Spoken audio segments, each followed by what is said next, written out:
Zen at the Sharp End. Welcome to the podcast about how to turn difficult people and relationships into your best teachers. I'm Mark Westmackett, a Zen Buddhist teacher, mindfulness teacher, and ex-professional astronomer. This is a podcast to go along with my latest book, Zen and the Art of Dealing with Difficult People, which is out now and available to order in all the usual places. In each episode, we'll be exploring different varieties of people, relationships, and situations that we find irritating, difficult, or painful. Together with a number of Zen friends, I'll be discussing how the practices of Buddhism and mindfulness can help us see our difficult people as troublesome Buddhas, our greatest teachers. This podcast is sponsored by Zen Minded. If you get a chance, check them out at www.zenminded.uk. You'll find a curated selection of Japanese homeware and incense, a perfect match to your meditation practice.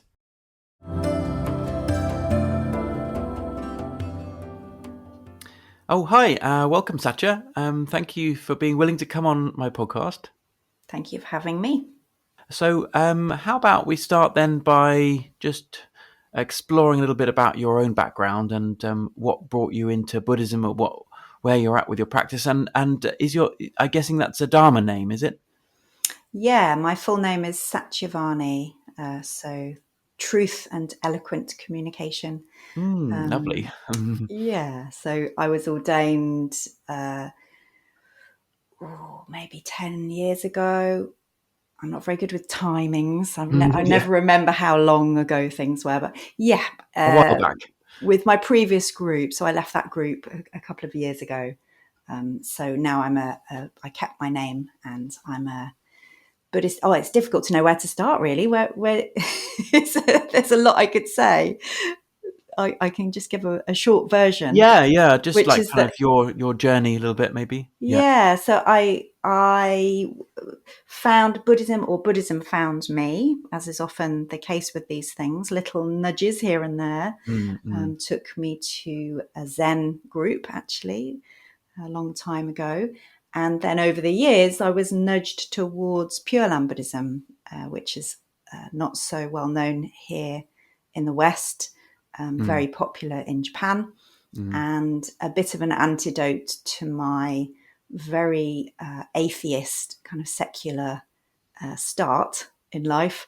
I was gradually opened up to the divine, basically. So a very devotional form of Buddhism.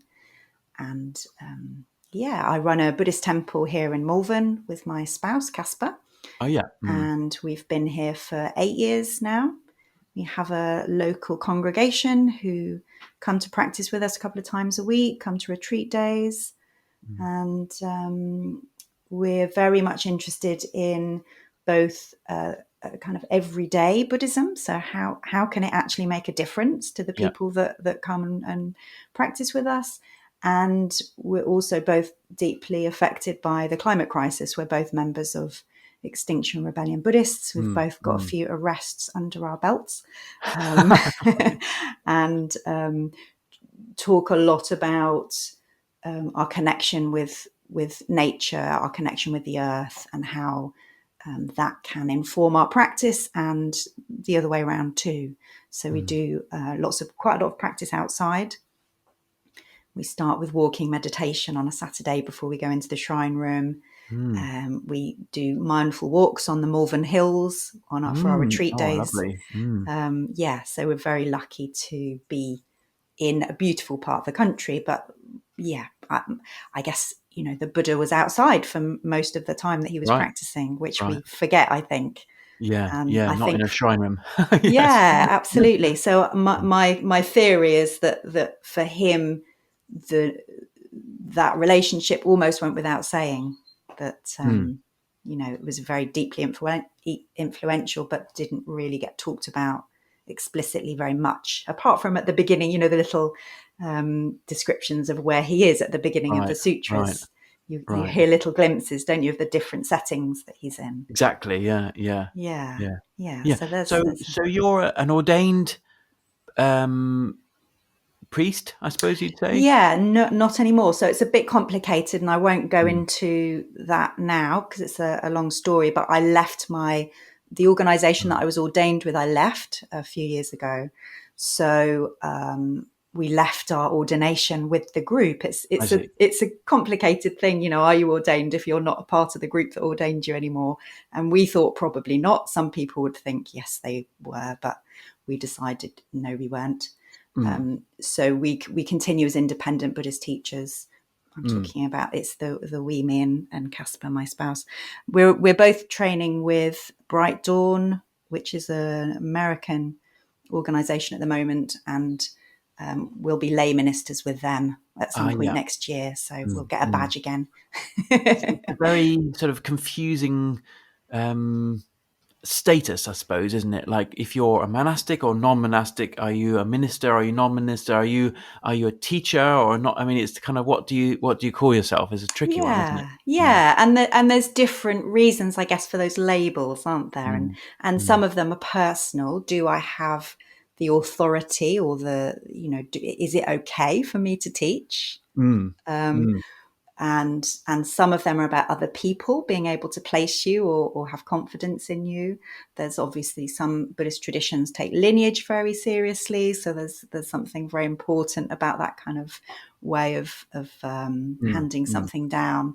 For me, I guess there's a kind of doesn't matter so much, because I think that the important bit is the relationship that we form with people who want to study with us. And the more I know, the more I know that I know nothing. So Reverend Koyo Kabose, who's part of the Bright Dawn legacy, says that the reason for studying is to become a better student. Yeah, right, exactly. And I really like that. My Zen teacher would always say, you need your pipe open at both ends. You know, you're sort of offering, but you're also receiving. And if one of the ends is blocked, then there's no flow. Yeah. Very nice. Yeah, very nice. Yeah. And I think maybe we can fall into that trap at various points in our Buddhist career, can't we? That when we start thinking that we know stuff, then there's danger around. Right. Yeah. Yeah. But no, I like that idea. You've spent some time with the Extinction Rebellion and being out and about with them. I mean, there must be absolutely rife with difficult situations, and how do we apply our Buddhist practice in these kind of like when we're faced with a policeman, or we're sort of trying to stand up for our ideals? So maybe that would be a good place to start. Yeah, it's a good question, and I'm very lucky to have encountered activism at the same time as encountering spiritual activism. And so the group of people that I gravitated towards were the groups of faith, people from different faiths, who were really called to take action by their faiths, which fits very much for me. And I think that there are lots of, again, it's a relationship that goes two ways, the kind of relationship between activism and faith. They feed each other. I think that the main thing for me that was helpful about my Buddhist practice was having some solid ground underneath me. There's something quite terrifying about breaking the law, about choosing to break the law, and deciding or realizing that the people in charge of the country are leading us to apocalypse. And that's that, not just this country. That's a strong word, but I use it with a fair amount of unfortunate scientific knowledge behind me, having been immersed in the world of climate activism for a little while. I suppose just because it's law doesn't mean it's right. Absolutely, and that's a strange position to find myself in. I've always been very law-abiding, very follow the rules. I understand we need rules, and people need to stick to them, even if they're not always completely on, because that holds everything together, and otherwise there'd be chaos. but there are things happening that that go so beyond what is right, what is necessary for the survival of not just the human race, but all kinds of other habitats and species that are in danger. That it began to make sense to me that civil disobedience was the only rational response to that situation, as has been the conclusion that people have come to previously with the civil rights movement and the suffragettes. So that was a very big step into the unknown for me, and my faith was the ground underneath me. So when I sat my first arrest, I was on the road in Trafalgar Square, around Trafalgar Square, and I was choosing to remain. The policewoman leant over me as I was meditating and made sure that I knew what the consequences were of remaining where I was in the road, and as they carried me off, they were carrying me off as a Buddhist teacher, as a Buddhist practitioner, as an ethic, as someone who was trying to live as ethically as I could. Yeah. And that I was I had robes at the time because I was a part of my old group, so I was in my robes, and there was something kind of that felt very symbolic about that. So, what would you say would be the point in which in your practice you've created that ground? How do you create that ground that you talk about that supported you? That's a lovely question. And a good Pure Land practitioner would reply, it wasn't me. Okay. It was the Buddha. Yeah. So in Pure Land Buddhism, the idea is that it's very difficult for us to create our own ground. It would literally be like having to sort of just come off the ground for a minute and kind of try and put it underneath us. That it's not within our capabilities as foolish human beings, as the phrase in Japanese is bombu, which means foolish beings of wayward passions, that we're carried along by our greed and our hate and delusion in ways that we're not in control of. So the solution to that is to acknowledge how fallible we are and to call out, to ask for help, which has always been. I'm still terrible at asking for help. In my personal life, it's something that has always been a real challenge for me. So it's quite a surprise to find myself here in this world of practice where the answer is to ask for help. Yeah, right. And as we say to the Buddha, I am small and fallible, I need your help, then we receive the help. We receive reminders of how we are loved just as we are, and reminders that things will be okay. Even when they're not okay, things will be okay. So there's faith really in it, and it's not a word that gets used a lot in Buddhism. It's more of it has Christian history to it. It does, and a baggage to do with that. And baggage, yeah. I'm lucky because I don't have that. I personally don't have that baggage. I didn't have any bad experiences with Christianity growing up, as many people did, unfortunately. I think Jesus was probably a pretty decent teacher, but then the institutions and the people that came after him got all kinds of things wrong. So I'm very inspired by mystical Christian writing. I recognize it as what I know from my Buddhist experience. And there are differences, of course. The interventionist God or creationist, that's not quite how I see things. But there's something about the experience of being in relationship with something that's bigger than me and that's mysterious and very powerful, I can imagine, in really, really offering or giving up to that kind of help. yeah Especially, I mean, I suppose as Westerners, we're maybe particularly Westerners, I'm not sure, but we've grown up in this situation where we're sort of encouraged to be very independent and seeing ourselves as sort of little islands, and actually asking for help it's not easy, is it? absolutely. The first Mm. time I remember seeing prostrations being done as part of Buddhist practice, I hated it. Right. The fact that I was doing this silly thing with my body and putting it down in front of whatever it was. I didn't know what it was. I think it's very counterintuitive to Westerners to acknowledge our dependency, our interconnectedness, our vulnerability, and Mm. and and I guess because of that, partly, that for me there's a huge relief in being able to be honest about that. Right. And what I hear in Pure Land circles, I guess, is it's easier to have that conversation about how fallible we are because it's built into the theology. It's the starting point.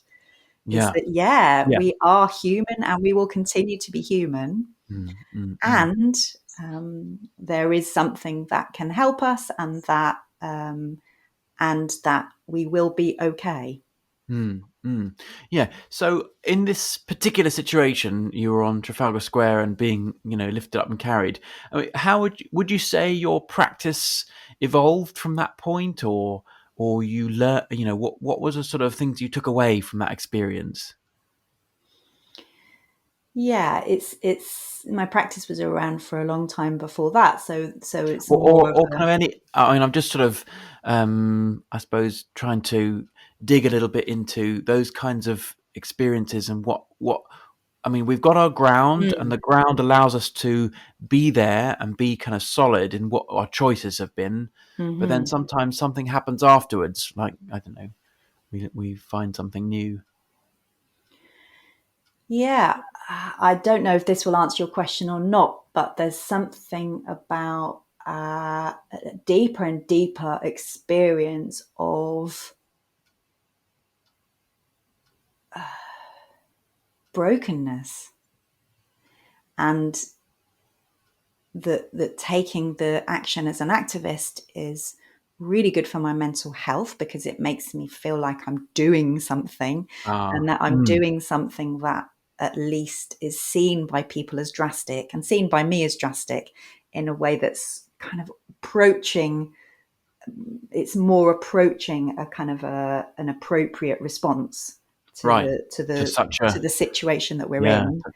such a massive, massively important thing that's Yeah, happening. yeah. The potential, you know, maybe not extinction, but the human race. You know, who knows whether we'll be here or not? Yeah, yeah. It's hard to even imagine that, and that's just us. You know, there's all sorts of other damage that Mm, has happened and that is happening.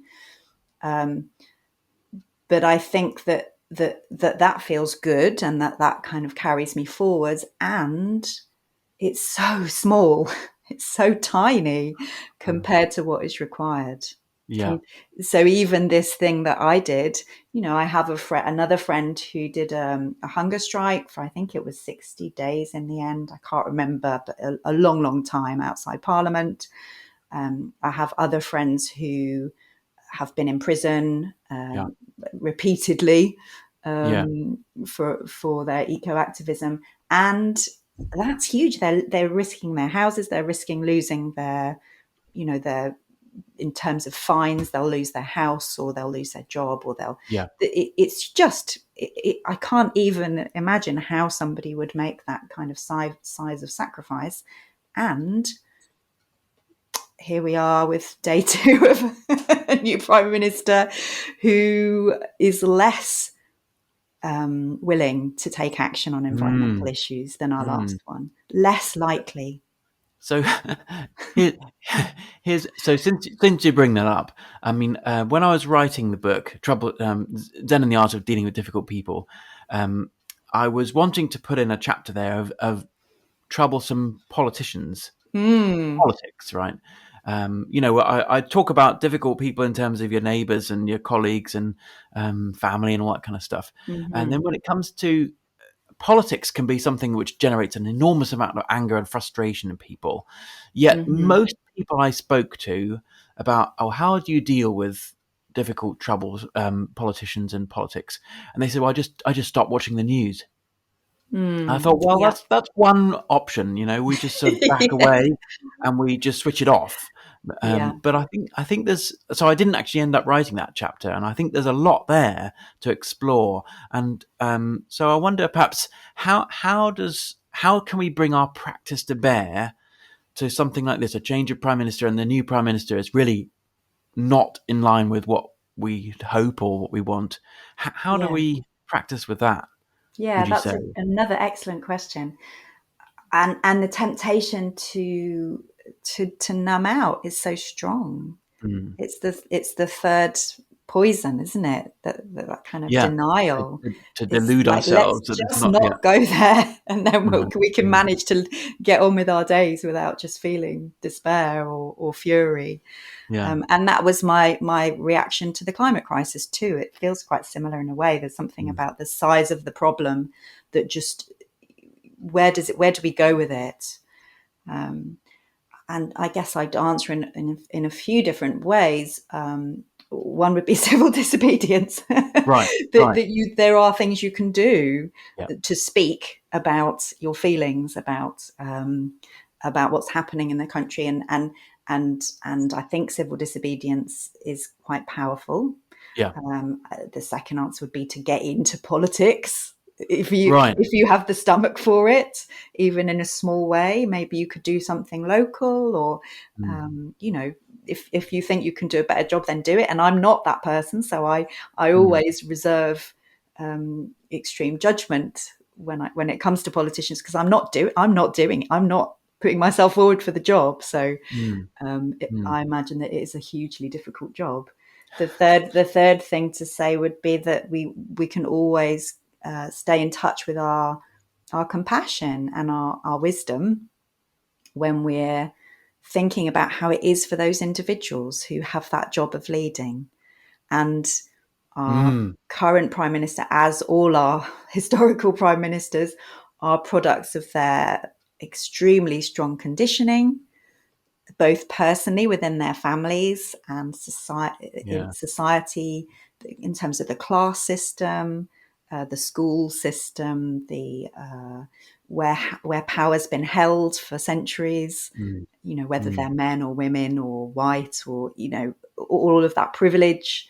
And my experience is that generally they think they are doing what is best for us. They believe that if we have a smaller government, or more people have more independence, or whatever it is, that we will thrive, and that it will solve problems. And I read a great book recently. I can't remember her name, unfortunately, but she was a daughter of Mexican immigrants who'd voted for Trump, and she couldn't understand how that could have happened. So she talks a lot about these kind of bridging conversations that we need to have, where we're curious about the other person's position. Well, how did you get to that? Why do you think that will be better? And as she talked more to them, it made more sense to her. Because I think sometimes when we create our opinions, they can become like so solidified that we can't be open at all to other people's points of view.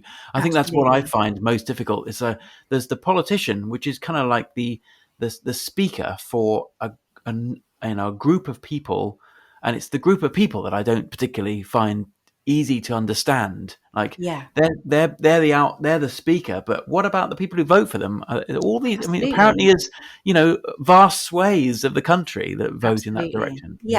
And I don't believe that they're all evil people. It's much easier, isn't it, to think they're the baddies. They're the baddies, we're the goodies. We just get the goodies into power, and then everything will be okay, and we'll all live happily ever after. And that's one of the things that the Buddha always taught, right? That there is no good and bad. Yeah. There's difference, isn't there? There's difference. And I do feel like there is a place for discernment. And there are people who lead with more or less compassion or more or less fear. And I personally would say that maybe the conservative way of doing things is more about a fear for, will my family be okay? Or how can I protect what I have? Or and that maybe left wing is a little bit more afraid of other things. That if we don't look after people, then what will happen? So within both within the political spectrum, I'm sure that there are people who have more or less compassion or fear, but also it's complicated, isn't it? It is. And I was kind of struck by of the three things that you talked about, the three things that we could do. Two of them were very active, like taking a stand and maybe doing something against the law or really sort of protesting, and then getting into politics yourself. And if you complain about something, if you're not willing to get into it yourself, then, and I feel it's interesting because I think my impression of the Pure Land approach is sort of much more of I'm offering myself, I'm dedicating myself, I'm calling for the Buddha to help. And there's a sense of, in that, there's a potential sense of passivity that can arise. Interesting. Yeah, interesting. And within the Pure Land world, there are different discussions about how much we should there's a little strand within the Pure Land world that says, well, we don't know that we're going to do good stuff because it's impossible to know. So don't even try. Okay. And I don't agree with that at all. My experience is that when we feel more grounded and safer and steady and held, we're just way more likely to want to do good things because we have a greater capacity for kindness. We and good in the sense of whatever we're called to do. And again, I feel that when I listen, I'm told what I need to do next. Right. Because I don't really know. And when I say I, or, who knows how that all works, but there is some wisdom that's greater than the Satya that's deciding what to do with her energy or day. I mean, I suppose in Zen we might talk about the conscious head brain versus the hara. Versus coming into the body and being more embodied. And for me it would be bigger than the body because it would be the universe. It would be something mystical which has more information than I do, and which can give me little nudges here or there. And when I'm tuned into that, I don't always do the thing that I thought I would do, but it always seems to be the kind of the best thing. And it might be very small things. It might be doing the washing up or calling my mum or a couple of years ago in the lead up to the COP26 conference in Glasgow, an idea came to me. It wasn't really my idea, that I would do an hour's vigil outside in our local town every day for a year. And I did, but when the idea came, that wasn't really my idea. Didn't really feel like something I'd want to do. Right. What? I'm going to do what? Yeah. Exactly. And I'm not a massive fan of meditation. That's, I like chanting. I'm a Pure Land Buddhist. So to sit quietly for an hour every day outside in all weathers, I'm not very outdoorsy. I'm not very, wouldn't see myself as a robust kind of person. That didn't appeal in some ways. But it wasn't so far out of the realms of possibility. Yeah, it wasn't someone else's job that I got by mistake. Right. And it was a wonderful experience. It was very fulfilling and an adventure, and it felt good to do. It felt good to do, not every single day, like when I wanted a day off and I just wanted to stay at home, but or when it was snowing. But it was the right thing for me to do. in your group, in your, Sangha. sangha, in your sangha, how would you approach bringing in this sort of idea of seeing people as everyone as someone you can learn from, everyone Yeah. as being like it doesn't matter how difficult they are, there's always something there we can find. Yeah, I like that question.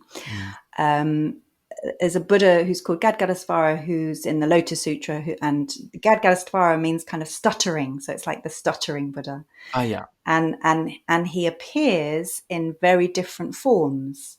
So he'll appear as a mug, or the old lady next to you in the queue, or whatever that Buddha knows that you need, they will appear in that form.